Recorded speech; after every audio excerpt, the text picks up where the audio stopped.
નમસ્તે વિદ્યાર્થી મિત્રો, લેક્ચર નંબર 16માં આપ સૌનું સ્વાગત છે। આજનો આપણો ટોપિક છે એ સતત વિદ્યુતભાર વિતરણ। વિદ્યાર્થી મિત્રો, અત્યાર સુધીના જે કાંઈ લેક્ચર્સ આપણે જોયા એની અંદર આપણે કુલમનો નિયમ એક કરતાં વધારે વિદ્યુતભાર હોય ત્યારે કઈ રીતે લાગે છે, એના ઉપરથી વિદ્યુત ક્ષેત્ર કઈ રીતે મળે છે, આવી બેઝિક બાબત જોઈ। પણ વિદ્યાર્થી મિત્રો, તમારા ધ્યાનમાં આવી હોય તો એક બાબત અહીંયા આગળ એવી હતી કે વિદ્યુતભાર પોઈન્ટ ચાર્જ હતો, એક પોઈન્ટ ચાર્જ હતો। અહીંયા ક્યાંક છે, આને આપણે નામ આપીએ Q1, અહીંયા ક્યાંક છે નામ આપીએ Q2, Q3। તો આ બધા ડિસ્ક્રીટ છે। અહીંયા આગળ તમે જુઓ ને તો આ બીજા એકબીજાથી અલગ અલગ છે। આ રીતે વિદ્યુતભારનું એક તંત્ર છે। તો વિદ્યુતભારનું તંત્ર આ રીતે જે છે એના માટે આપણે જોયું કે ભાઈ ટુ બોડી ફોર્સ કામ કરતા હતા આપણે, ભાઈ આ બે વચ્ચે આંતરક્રિયા થતી હોય ત્યારે આ કોઈની હાજરીની એમાં અસર થતી નથી, અને આના વચ્ચેની આંતરક્રિયાથી ઇલેક્ટ્રિક ફિલ્ડ લેતા હોઈએ તો 1/4 ઇલેક્ટ્રિક ફિલ્ડ આપણે આવું લઈ લેતા હતા।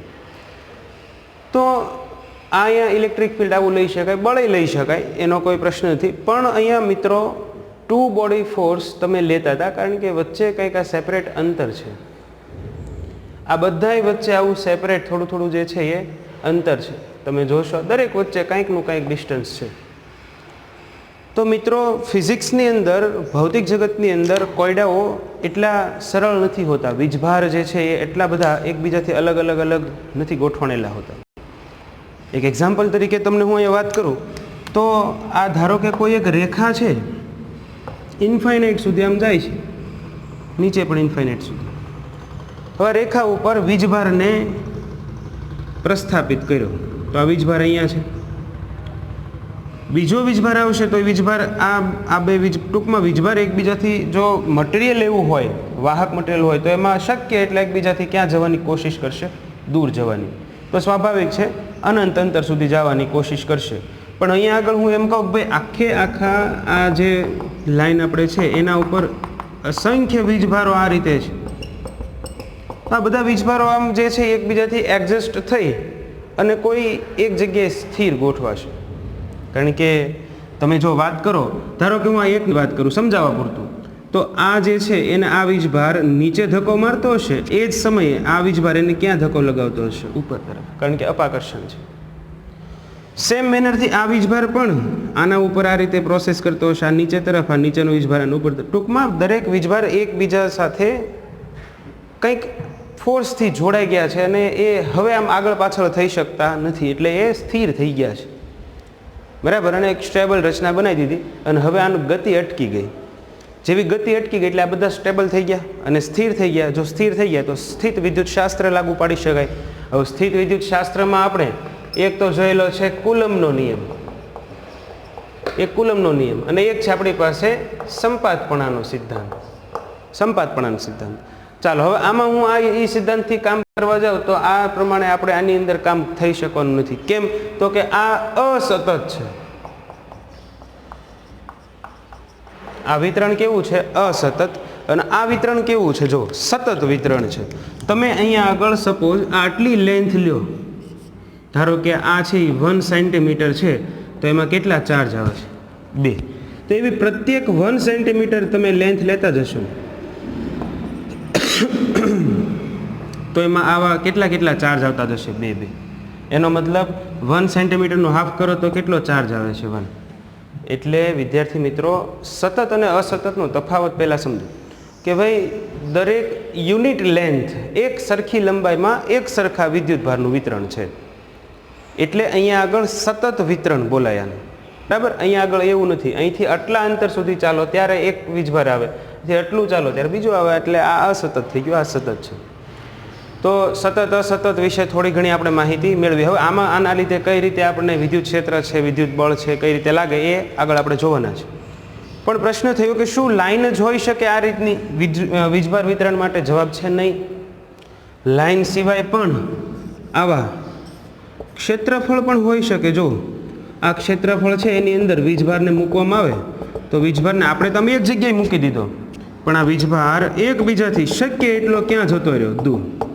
અને પછી એકબીજા ઉપર આમ એકદમ જેમ અહીંયા આ રીતે ફોર્સ લાગતું હતું એ રીતે બધી બાજુથી એના ઉપર આમ અપાકર્ષણનું બળ લાગ્યું। જો સમજો, એટલે આ વીજભારનું હલનચલન હવે શક્ય છે નહીં, કારણ કે આમ એકદમ આખું ભરાઈ ગયેલું આખું વાતાવરણ છે, બધા વીજભારો ઘણા બધા છે. તો દરેક વીજભાર છે એ આ રીતે જકડાઈ જશે. હવે વીજભાર જકડાઈ ગયો એટલે સ્થિર થઈ ગયો. હવે સ્થિર થઈ ગયો એટલે ઇલેક્ટ્રોસ્ટેટિક લાગુ પડી ગયું આપણું. તો અહીંયા આગળ વિદ્યુત ભારનું વિતરણ એરિયા ઉપર છે, ક્ષેત્રફળ ઉપર. અહીંયા વિતરણ છે લેન્થ ઉપર છે. ઓકે, હજી એક છે, તમને આઈડિયા આવી જાય.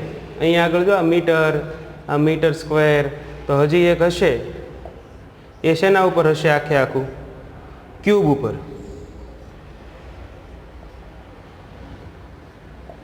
આ કોઈ ક્યુબ છે, આની અંદર તમે જુઓ તો આને કદ હોય, બરાબર, યુનિટ છે આનો metre cube.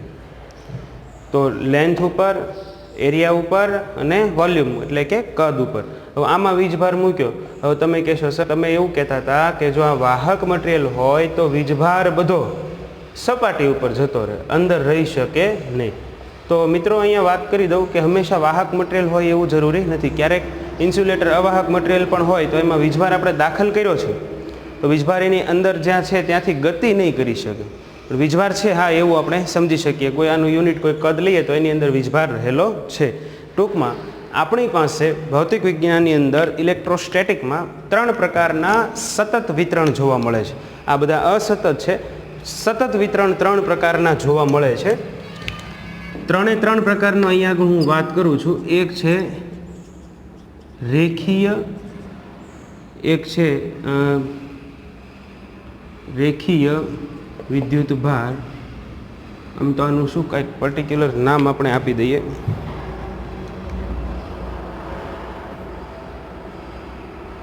Line charge density એવું બોલે છે, પણ હવે રેખીય વિદ્યુત ભાર ઘનતા એવું કહીએ આપણે. એના ઉપરથી આપણને વધારે આઈડિયા બેસે.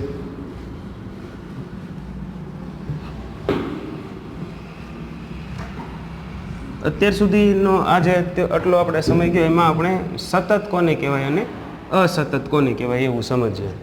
બરાબર. વિદ્યુત ભાર વિતરણ 2 પ્રકારના હોય છે. સતત વિતરણ અને અસતત વિતરણ. ઓકે, જો મિત્રો ફિઝિક્સની એક અલગ આપણે લેંગ્વેજ બનાવશું. જે આપણે સમજતા જઈએ છીએ એ જ વસ્તુ આપણે લખતા જવાની છે.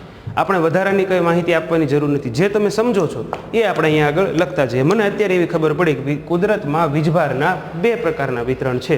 એક વિતરણ છે સતત અને એક છે અસતત. તો અહીંયા એવું કહી શકાય કે ભાઈ અસતત વિતરણમાં કુલમ્બનો નિયમ, કુલમ્બના નિયમના ઉપયોગથી અને સંપાતપણાના સિદ્ધાંતની મદદથી. તો બે સાથે લખો, કુલમ્બ અને સંપાતપણાના નિયમની મદદથી વિદ્યુત બળ, વિદ્યુત ભાર પર લાગતું વિદ્યુત બળ એઝ વેલ એઝ વિદ્યુત ક્ષેત્ર મેળવી શકાય છે. બરાબર. પરંતુ જ્યારે સતત વિતરણ હોય તો આવું થઈ શકતું નથી. સતત વિતરણના પ્રકાર કેટલા છે? 3. રેખીય,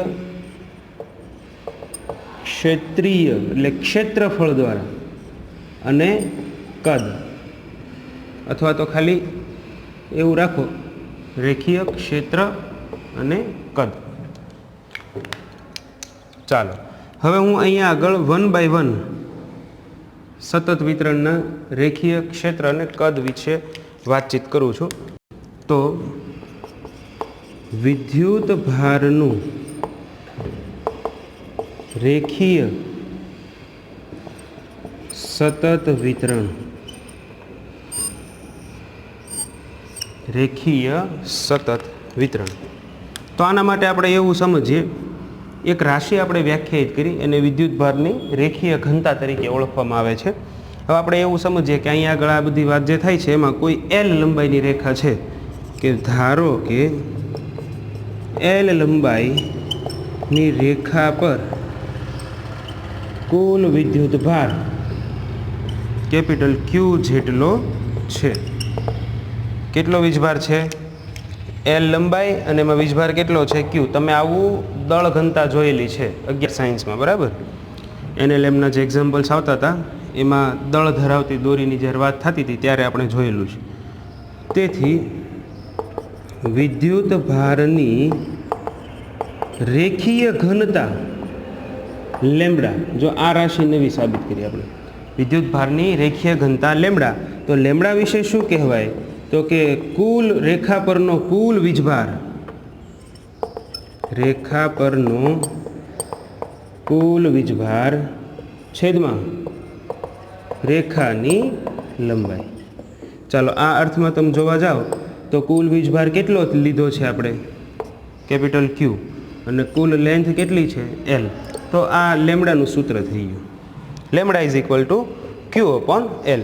હવે ઘણા કેસની અંદર આપણને બુકમાં આવું આપેલું છે, સૂક્ષ્મ લંબાઈ હોય તો શું થાય? તો કે આપણે એવું કહેવાય કે ભાઈ ડેલ્ટા એલ લંબાઈમાં ડેલ્ટા ક્યુ વીજભાર.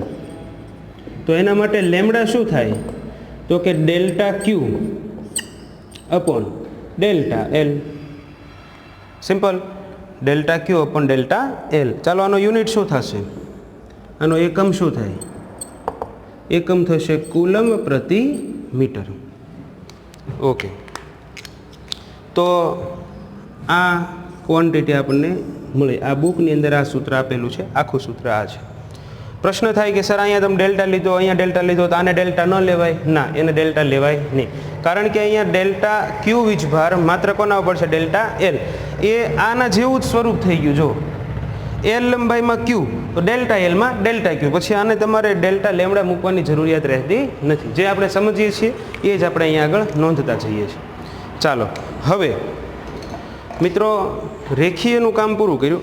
હવે તમારે તમારી જાતે ક્ષેત્ર અને કદ માટે આ જ પ્રમાણનું લખાણ બનાવવાનું છે. થોડી વાર માટે વિડીયો છે એ તમે લોકો સ્કીપ કરો, હું તો ભણાવવાનું શરૂ રાખું. તો અહીંયાથી આગળ જોઈએ. આટલું થઈ ગયું? ઓકે. હવે આપણી પાસે આવે છે વિદ્યુતભારનું રેખીયની જગ્યાએ હવે કયું લઈશું આપણે? ક્ષેત્ર.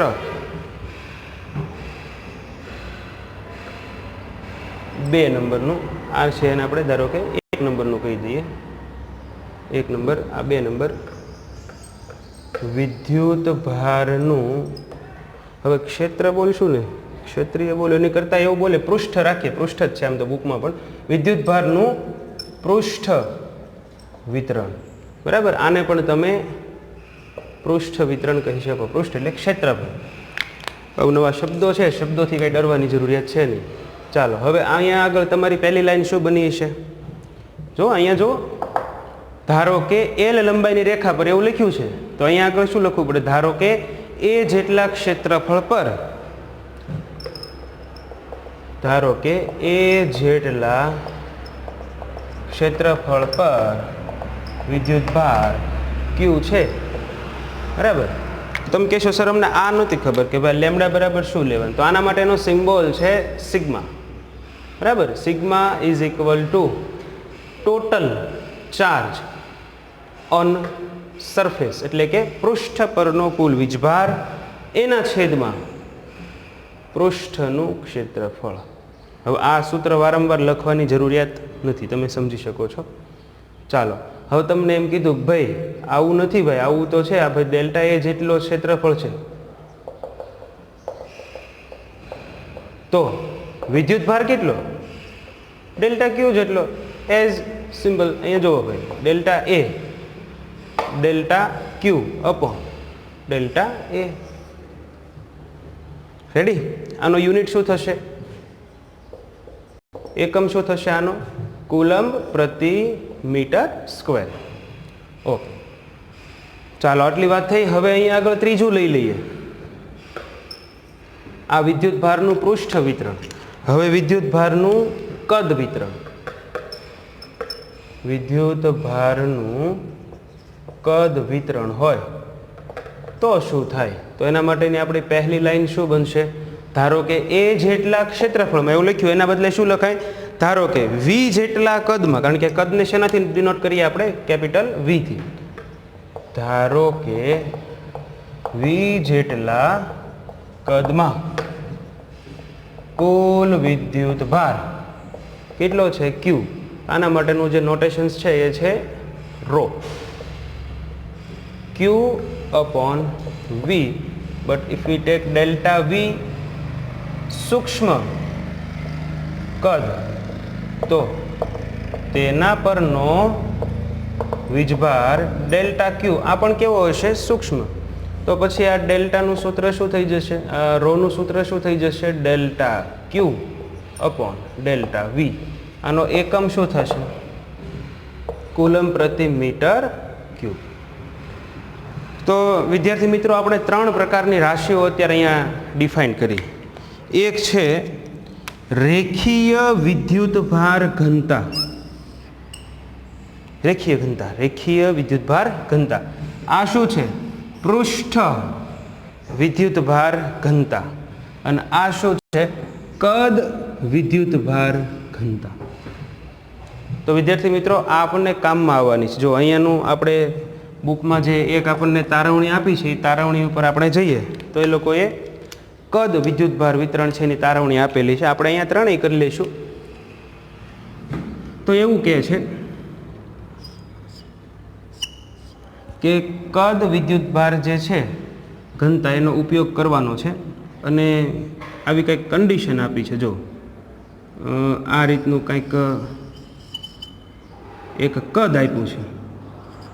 કદ તમે જાણો છો 3 ડાયમેન્શન છે આખું, અને એની અંદર કંઈક ચાર્જ ભરીને આપણને આ રીતે આપેલો છે. ઓકે, હવે આ છે ને એને કંઈક એક એક્સિસ આપણે લઈ લઈએ તો આપણને સારું પડે. જો વાય એક્સ, અહીંયા એક બિંદુ છે અને એનો સ્થાન સદિશ આર છે, બરાબર. અહીંયા પરીક્ષણ વિદ્યુતભાર ક્યુ નોટ મૂકેલો છે. તો સિમ્પલી તમને ક્વેશ્ચન પૂછ્યો છે કે ક્યુ નોટ પર આ કદ વિદ્યુતભાર વિતરણ જે અહીંયા આગળ છે, આ આખાના કારણે ક્યુ નોટ વીજભાર પર લાગતું કુલંબ બળ મેળવો. કુલંબ બળ મળે એટલે એને ક્યુ નોટ વડે ડિવાઈડ કરી દઈએ એટલે એ શું થઈ ગયું? વિદ્યુત ક્ષેત્ર. જો આપણને અલ્ટિમેટ એવું કહે છે કે તમે એફ મેળવો, પછી એફ મેળવીને પછી આપણે એને ક્યુ નોટ વડે ભાગાકાર કરી દઈએ એટલે આ શું મળી જાય? વિદ્યુત ક્ષેત્ર મળી જવાનું, બરાબર. એ પ્રમાણે આપણે ચાલવાના. તો અહીંયા આગળ હું જોઉં કે ભાઈ હવે બિંદુવત વિદ્યુતભાર હતો ને વિદ્યાર્થી મિત્રો, તો સરળતાથી આપણે અહીંયા કામ કરી લેતા હતા કે ભાઈ અહીંયા કંઈક સ્થાનાંતર સદિશ આવી જાત બે વચ્ચેનો, તો એમના વચ્ચેનું અંતર, એના વર્ગ, એનો વ્યાસ અને બે વીજભારના મૂલ્યનો ગુણાકાર, સમપ્રમાણતા કે અચળાંક આપણે મૂકી દઈએ.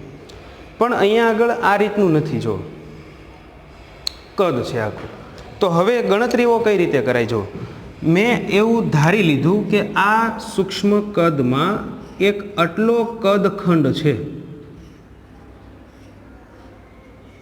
આટલો એક નાનો કદખંડ છે, અને આ જે કદખંડ છે એની અંદરનો જે કાંઈ વીજભાર હશે એ મેં ધારી લીધું કે ભાઈ આ ડેલ્ટા વી કદખંડ છે. આટલો અમથો જે છે એ કેટલો હશે? Delta V. તો તમને મેં અહીંયા સમજાવ્યું એ રીતે કે ડેલ્ટા વી હોય તો આના અંદરનો વીજભાર એ કેટલો હોય? ડેલ્ટા ક્યુ જેટલો હોય.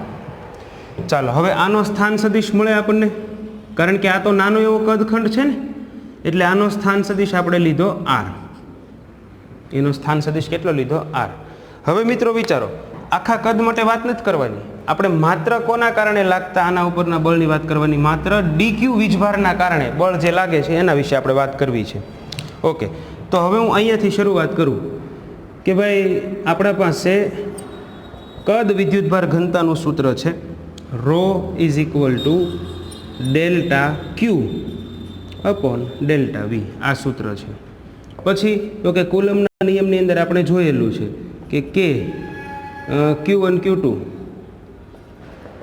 Q2 upon R square R cap, આવું જોયેલું છે આપણે, અને આ સદિશ છે. તો આમાં Q1 ચાર્જ કોણ? તો કે ડેલ્ટા ક્યુ. Q2 ચાર્જ કોણ? ક્યુ નોટ. રેડી? હવે અહીંયા આગળ આ જે અંતર છે એ કયું, તો કે કેપિટલ આર લેવો કે સ્મોલ આર લેવો? નહીં, બેમાંથી એક પણ નહીં આવે. તમારે આ બે વચ્ચેનું આ અંતર લેવાનું. જો આ અંતર છે આટલું, અને આને આપણે આર, જો આને 1 કહો અને આને 2 કહો તો R12 આપણે લેતા હતા, બરાબર. પણ બુકમાં કેપિટલ આર અને સ્મોલ આર આપ્યું છે, અને આને આપ્યું છે R ડેશ, પણ છે શું? આ સ્થાનાંતર સદિશ. અને આની જે કાંઈ આ દિશા છે આ બાજુ, એને કીધું છે R dash cap. R dash cap વિશે ખબર પડે? સદિશનું મૂલ્ય છેદમાં સદિશ છેદમાં સદિશનું મૂલ્ય. ચાલો હવે બધા ઇક્વેશન્સ આપણે આગળ છે. હવે એના ઉપરથી હું કેલ્ક્યુલેશન્સ કરું છું. જો F ઇઝ ઇક્વલ ટુ કે એઝ ઇટ ઇઝ Q1 એટલે આપણું કોણ છે? ડેલ્ટા Q, Q2 એટલે આ Q0, એના છેદમાં બે વચ્ચેનું અંતર, આ બે વીજભાર વચ્ચેનું અંતર R dash square R dash cap. ચાલો આમાં કાંઈ ન સમજાય એવું કાંઈ ખરું? બને એટલું સરળ કરવાની કોશિશ આપણે અહીંયા આગળ કરેલી છે. હવે આને જો હું આના છેદમાં લઈ લઉં, ધ્યાન આપજો, Q0 ને અહીંયા છેદમાં લઈ લઉં. એક આમાં મિસ્ટેક આપણે એવી છે એવું સમજી શકાય કે આ બળ છે ને મેં ટોટલ F લઈ લીધું છે. એકચ્યુઅલમાં આ ખાલી ડેલ્ટા Qના કારણે લાગે છે ને, એટલે એ સૂક્ષ્મ બળ હશે, એટલે આને હું છે ને ડેલ્ટા જ લઈ લઉં, બરાબર. સૂક્ષ્મ હશે કારણ કે અહીંયા છે. ચાલો ડેલ્ટા Q બરાબર શું થશે? Rho into delta V. Delta Q is equal to rho into delta V. જો આ સૂત્ર ઉપરથી રેડી. તો આ કિંમત હું આ સમીકરણમાં મૂકી દઉં, એટલે મને અહીંયા સમીકરણ શું મળશે? Delta F is equal to k rho delta V Q0 upon R dash. અહીંયા ક્યુબ કરું તો અહીંયા પાછો સદિશ આવશે. અહીંયા R ડેશ કેપ રાખું છું એટલે અહીંયા શું રહેશે? સ્ક્વેર. અહીંયા સદિશ હોત તો અહીંયા ઘન થઈ જતી, તમે જોયેલું છે આગળ.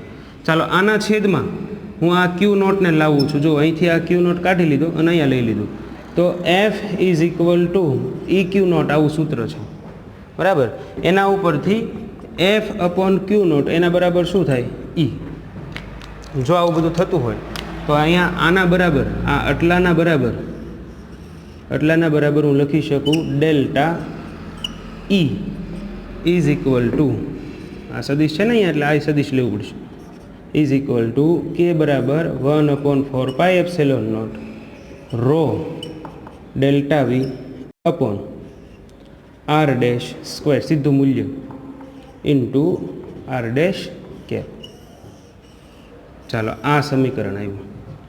તો વિદ્યાર્થી મિત્રો તમે એવું કહી શકો કે જે આ સમીકરણ છે, આટલું સમીકરણ 1 એ અહીંયા આગળ જે આ P બિંદુ પર વીજભાર Q0 મૂક્યો એના ઉપર લાગતું બળ છે, એના ઉપર લાગતું બળ આના દ્વારા. હવે વિદ્યુત ક્ષેત્ર, તો કે આને ડિવાઇડેશન આપી દઉં ને, ડિવાઇડેશન કરી નાખ્યું એટલે આ શું મળી ગયું મને? વિદ્યુત ક્ષેત્ર. પણ મિત્રો અહીંયા આગળ છે ને આ માત્ર કેટલા ખંડ, એટલા કમથા ખંડના કારણે મળેલું. જો મોટું કંઈ બીજું કંઈ નથી. આખા પૃષ્ઠ જે આપણને આ કદ આપેલું, પૃષ્ઠ ક્યાં આપણને શું આપેલું છે? કદ. આખા કદ માટે આપણને માંગ્યું હોય તો એમાં આટલું મૂકીને આપણે કામ પૂરું કરી દઈએ તો ચાલે નહીં. તો એનો જવાબ શું? તો કે ભાઈ આવા સૂક્ષ્મ કદ ખંડ જેટલા હશે, સૂક્ષ્મ જેટલા છે એ બધાયનો શું કરવો પડે મારે? સરવાળો. હવે પ્રશ્ન એ થાય કે આ બધાયની અંદરથી તમે જો વાત કરતા હોય તો અહીંયા તમે જે ડેલ્ટા V લ્યો છો એ એકદમ બિંદુવત હોવો જોઈએ, કારણ કે વિદ્યુત ભાર માટે આ તમે જે નિયમ વાપરો છો એ ટુ બોડી ફોર્સ છે. કેવું ફોર્સ છે? Two body. અને કોના માટે છે? પોઈન્ટ ચાર્જ માટે છે, બિંદુવત ચાર્જ માટે. તો આ કદ થોડુંક કદાચ મોટું હોય તો પણ આપણને મેથેમેટિક્સ આપણું વ્યવસ્થિત આપણે કહી શકાય એવા આન્સર આપણને આપશે નહીં.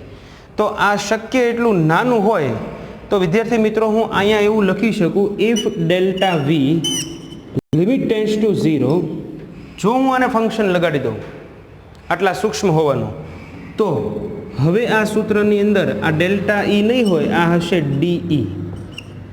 Is equal to 1/4πε0 rho DV R dash square R dash cap. આવું થઈ જશે. આ ફંક્શનને અહીંયા તમે વચ્ચે લગાડી શકો, મેં ઉપર રાખ્યું છે. ચાલો, આવું મળી ગયું આટલું આપણને. હવે આટલું મળ્યા પછી હવે તમારે અહીંયા આગળ તમારે જો ટોટલ ઈ જોઈતું હોય, આ સ્ક્રીનશોટ લઈ લેજો પહેલાં, બરાબર. આ ટોટલ તમારે જો ઈ જોઈતું હોય તો શું કરશો? કાંઈ નહીં, આવા ડીઈ જેવા જેટલા ખંડ છે એ બધાયનો શું કરી દેવાનું? સરવાળો. અને આવો સરવાળો શેમાં પરિણમે? સંકલનમાં. જો ડીઈ જેવા દરેકનો સરવાળો એ તમને શું આપશે? ટોટલ વિદ્યુત ક્ષેત્ર એટ પોઈન્ટ પી. કારણ કે આ પી પોઈન્ટ નામ આપ્યું ને. ચાલો, ડેલ્ટા ડીઈ બરાબર શું લેશું? Integration 1/4πε0 rho upon R dash square, R ડેશની દિશા એકમ સદિશ, અને આ ડીવી. હવે મિત્રો અહીંયા ડીવી છે એટલે આ કયું થઈ ગયું? તો કે કદ પરનું. આ સંકલન જે લીધું તમે એ શેના ઉપરનું છે? કદ ઉપરનું. મગજમાં બેસે આખી વાત એટલી? ચાલો, હવે તો કે આ મને જે મળ્યું ને એ આપણું ફાઇનલ ઇક્વેશન, પણ આની અંદર અચળ વસ્તુઓ બધી બહાર લઈ લો. આ બદલાવાની ક્યારેય નહીં. આપણે પહેલાં વાત થઈ હતી ને, આ ક્યારેય ચેન્જ થાય નહીં. એટલે રો અચળ, એને બહાર લઈ લઈએ. 1/4πε0. જો ખાસ કિસ્સાઓમાં તમે જાઓ તો એમાં રો જુદું જુદું હોય છે, પણ આપણે જનરલ કેસ બધા ભણીએ છીએ એમાં રો એક સરખું અને આપણને યુનિફોર્મ આપેલું હોય છે મોટા ભાગે. તો અચળ વસ્તુ બધી બહાર લઈ લઈએ.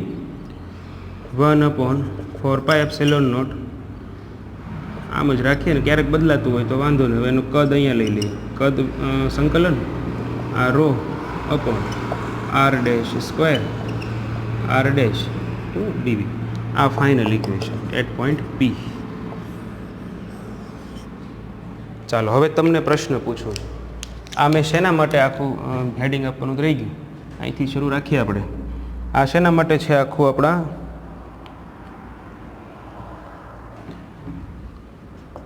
કદ માટેનું, બરાબર. આવું તમારે રેખા માટેનું લખવું હોય એટ પોઈન્ટ પી માટે તો અહીંયા 1/4πε0, બરાબર. રેખીય સંકલન રો નહીં આવે, અહીંયા શું આવશે? લેમડા. કેમ? તો કે એ તો લેમડા આવશે ને. રો છે એ શું છે? કદ વિદ્યુતભાર ઘનતા. લેમડા છે એ રેખીય વિદ્યુતભાર ઘનતા. R dash square R dash D V આવશે કે શું આવશે? એલ. કારણ કે લેન્થ છે ને, આ કદ દર્શાવે, આ લેન્થ દર્શાવે. અને આ થઈ ગયું કદ, આ થઈ ગયું રેખા માટેનું, અને આ થઈ ગયું પૃષ્ઠ માટેનું. ચાલો, પૃષ્ઠ માટેનું સૂત્ર જાતે લખો મિત્રો. શું થશે? 1/4πε0 પૃષ્ઠ પરનું સંકલન. અહીંયા આવશે sigma d A in direction R cap R dash square. ચાલો, આ 3 એ 3 વિતરણ થઈ ગયા આપણી પાસે. ઓકે, તો આ પ્રમાણે તમે મેથેમેટિક્સ લખો તો ચાલે. આપણને બુકમાં સીધા આ સ્ટેપ આપણને ડાયરેક્ટ આપેલા છે. ઓકે, હવે હું અહીંયા આગળ એક હજી થોડુંક આને આગળ લઈ જાઉં છું, બરાબર. આનો સ્ક્રીનશોટ લઈ લેજો. તમને ત્રણેય એક સાથે આપ્યા, ધારો કે કદય આપી દીધું, રેખાએ આપી દીધી. આ બુકમાં નથી, એડિશનલ આપું છું આમનામ. અને થોડામાં જાજુ જુદા જુદા અસતત વિતરણય આપી દીધા, ભૂકા કાઢી નાખેલા છે ટૂંકમાં.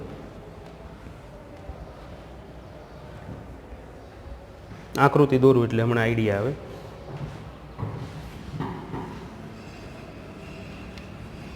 આ કોઈ એક્ઝામ્પલમાં આપ્યું હોય તો આવું તમે લઈ શકો. ધારો કે તમને એક એક્ઝામ્પલ કોઈ આપેલો છે ને, એમાં એમ કીધું છે at point P find electric field due two